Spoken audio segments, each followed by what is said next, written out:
መጽሐፍ ቅዱስ ውስጥ በጣም የምትገርመኝ አንድ ሴት አለች።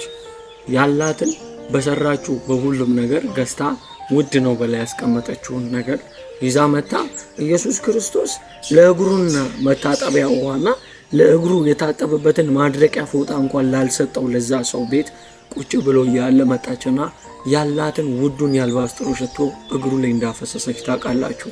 ያን ስታፈስ ያቺ ሴት ካለፈችበት ከኃጢአት ውጥንቅጥ ውስጥ ወጣ ያላትን ያካበተችውን የማትፈልገውን ነገር እያደረገች ያካበተችውን ያን ሀብቷን አፍስሳበታለች።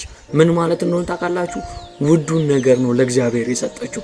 አብርሃምን አይታችሁ ከሆነ በስተርጅናው ያገኘውን ይስሐቅን እግዚአብሔር ሰዋልኝ ሲል ሁለት ያላሰበም ወጥቶ ሊሰዋው በጣም ተደሰተና ወጥቶ ሊሰዋው ነው የሄደው።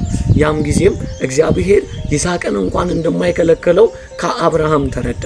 አያችሁ፣ በህይወታችን እግዚአብሔር በጣም ውዳችን ነገር ነው፣ ውዱ ነገራችን ነው ስንል እግዚአብሔር ውዱ ነገራችንን ይጠይቀናል። ያን ጊዜ ሁለት የምታስቡ ከሆነና ያን ጊዜ ግራ በመጋባት ስሜት ውስጥ የምትሆኑ ከሆነ እግዚአብሔር በትክክል ነው መላችሁ በህይወታችሁ እየፈተናችሁ እንደሆነ ተረዱ።